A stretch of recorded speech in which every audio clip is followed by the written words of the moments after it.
how's it going? Yeah, what's good, guys? R.I.Pierre here today, and I'm a couple days late, but putting up replays of the week number 3. These replays have taken place between what was it, June 9th and June 16th, I believe. Yeah, that's the week I'm on. I'm using a different intro because I want to try something new. However, the intro at the beginning of this video, you already know that I have a specific intro I like to run with this series, but I'm on a different computer, so I did not get the luxury of using that. So I was using a new intro that I decided to create a few days ago, and it's working. We'll say that it's working. So it looks pretty nice, but I'm probably we're probably just gonna use it on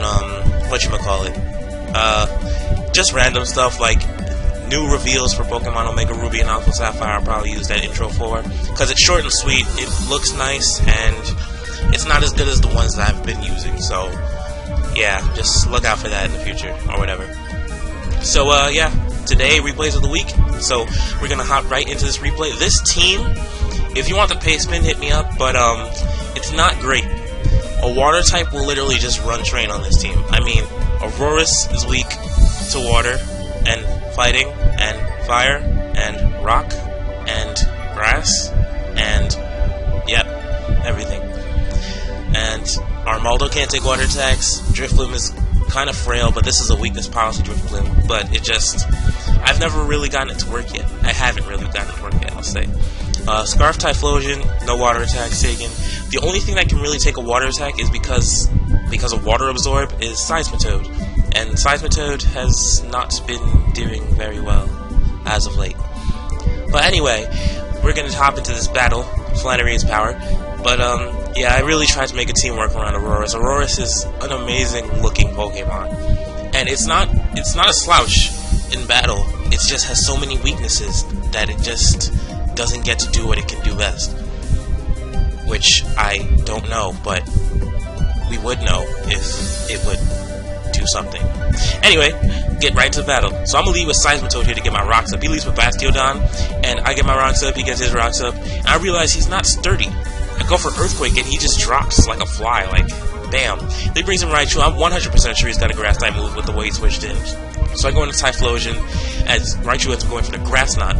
So he's gonna switch here into his Sandslash. As I go for Flamethrower, yeah, he gets the damage. I go in for Flamethrower, 68%. So I'm Scarf, so I just go into Flamethrower again and get Crit Matter, definitely, totally. And then he brings in his Primeape. I'm not sure what kind of Primeape this is. It could be Scarfed, it could be Bulk Up or something. I forgot. And he goes for Stone Edge here, which destroys Drifloon, which sucks. But, you know, life. So I bring back Typhlosion, and I go for Extra Sensory. I'm not sure if the Crit mattered here. But, yeah, Primeape got Brockacod. So Pyro goes for Hyper Voice. This is when I realize it's Scarfed. So it's like, cool. So I bring in Seismitoad, and he switches out here into Rotom Frost, expecting me to Earthquake, but I just go for the Drain Punch. Punch that Rotom Frost right in his smug face. Look at him, he's still smiling. Punch out all his teeth still. So he goes for Pain Split, and this is troubling. So I actually make a good play a few turns from now. I'm just gonna, like, watch the awesomeness happen. So I'm recovering while he's trying to recover, and stuff's happening, and etc, etc. So he's going for Pain Split here. So I think here, I went for Scald, so that him recovering wouldn't help him too much. So he goes for Toxic here. I go for Drain Punch, and I believe I go for Drain Punch again next turn. I'm able to knock him out because of the play I made with Scald last turn, and because he decided to use Toxic, which was questionable. So that is one gone Rotom Frost. He is down for the count. So he's down to his last two. I've won by this point. I just need to make some decisions. So I go into Chatot, and unfortunately, he goes for Grass Knot, and unfortunately he misses the Charge Beam. It wouldn't have mattered too much because Armaldo would have come in and just like destroyed the rest of this man's team. But yeah, Boom Burst. And then Pyroar comes in, and he's gonna take out Chatot with the Scarfed Hyper Voice. And at this point, I'm not really caring, so I just send in Seismitoad. I'm like, yeah, you're gonna take out Seismitoad. And then I could have easily just gone for the 4-0 and just switched into Armaldo immediately, but whatever. I could have done it. And Stone Edge, and this is the battle. So yeah, replay number 1. So we're gonna go for a few more, like 2 or 3. I shall return shortly. Alright, this is a battle I had in the NU tier, another NU battle. This one, it could have gone much better. I made some questionable plays, and he just outplayed me at this end. I mean, and then Rotom Frost was unreliable. You know how this whole reliable, he was unreliable, and he made me sad. So, yeah, let's go into this. So I lead with Mesprit, because, you know, I'm the leader.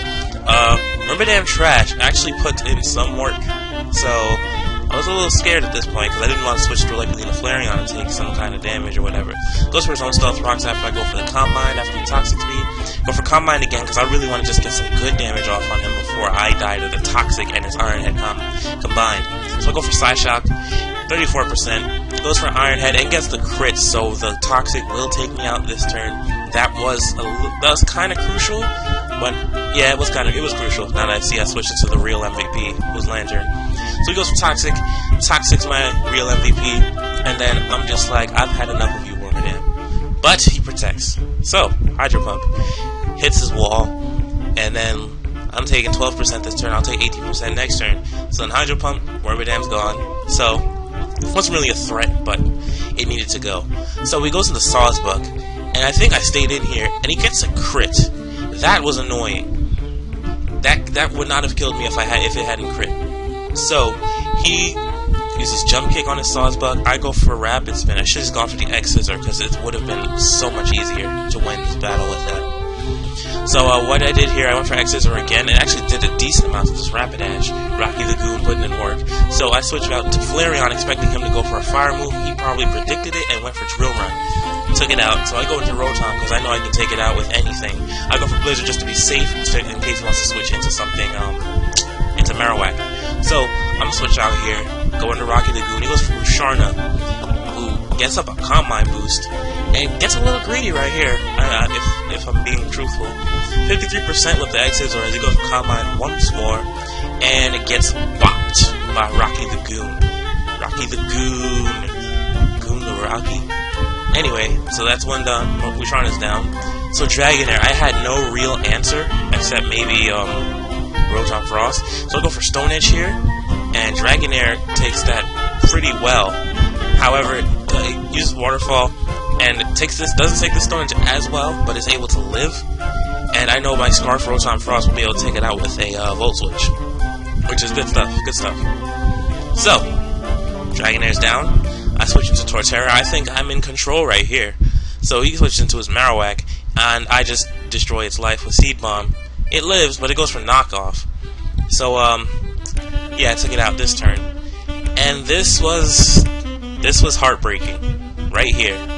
So, he goes for Swords Dance, as I go for Synthesis. I should have just gone for Curse and then Synthesis.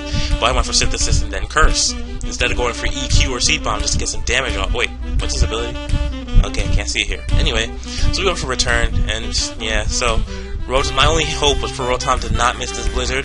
You know what he does? He misses the damn Blizzard. Damn, like, Rotom, come on, man. Left his glasses on his desk. Like we wasn't going into battle today. Like, that was annoying. That was incredibly annoying. I'm gonna turn this fan away from this microphone, because it's also incredibly annoying. But yeah, that was ass. If I'm being totally honest, that was ass. I should have won that battle. There's no reason I shouldn't have. Oh yeah, by the way, this is my NU team building team. So yeah, it definitely should have won. There was no reason why it shouldn't have. If Flareon hadn't gone down so early, I probably would have too. If I just stayed in Armaldo and Rock and Stone Edge. But questionable plays, whatever. The team is still great, and this is its only loss. I think I'm like 3-1 or 4-1 with it. I barely ladder nowadays. I just talk in Showdown, so it's like, yeah, whatever. So, we're about 9 minutes in, so I'm just gonna go for one more replay, and then I will close out with a short conversation with my viewers. Alright, so this is my masterpiece NU team. The one I made for myself and no one else. This team does so much work, as long as I make the right plays. Him over there, that is a fairly solid team.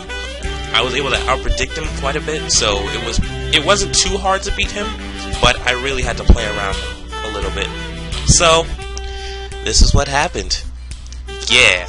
Alright, and if you're wondering why all these battles are in NU, it's just like, I don't really I don't know why. It's just that I haven't played OU in a long time. Yesterday was my first time, and I lost. It was in a tournament, and I lost to Shiku with my joke team.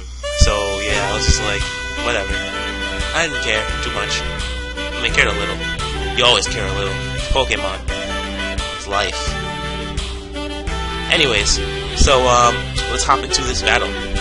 Regirock is always the leader, so he goes for Ursaring first. He goes for Ice Punch. That was confusing to be honest, but I think he just wanted to burn because he knew I was gonna go for Stealth Rock. So he goes into Torterra. I think I went for go for Hammer Arm because I wanted some damage. So I could take a hit or I could switch out. So I decided to switch out. Went into Gourgeist because I can take dual stab from Torterra. Cough. Excuse me.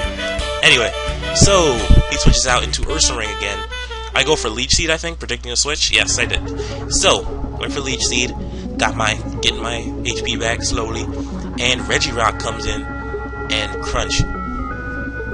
So yeah, I had nothing.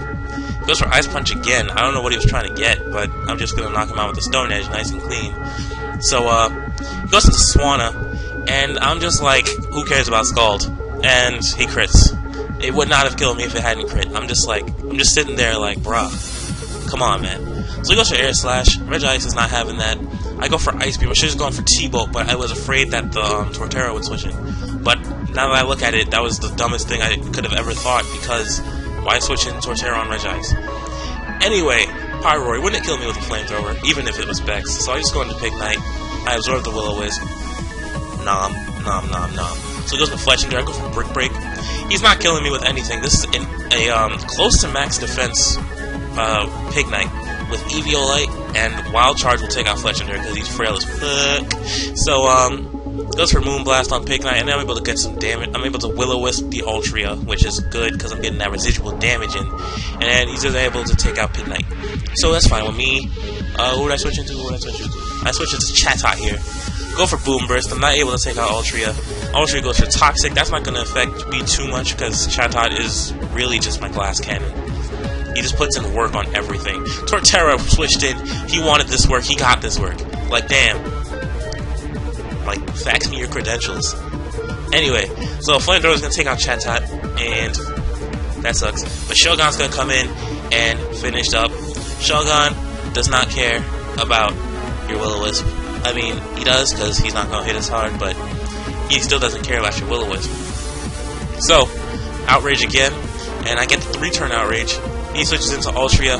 Ultria does not take this Outrage, and Pyroar's going to come back in, thinking I'm going to stay confused, go for the Flamethrower, and get Dragon Clawed. Wait, let me see. Yeah, it gets Dragon Clawed.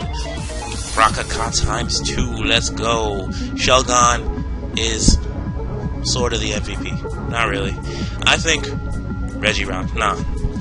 It was the combination of Chatot and Pignite. They were the MVPs, and Gourgeist for being able to set up that stuff. But anyways, that will conclude today's replays of the week. Remember to leave a like, comment, subscribe if you have not done so already. A few things about my channel within the next day or so, I want to say. I've been working on a project for like a month called Aegislash, the Poke remix of Suit and Tie by Justin Timberlake and Jay-Z, and I'm hoping to have that out to you guys within the next couple of days.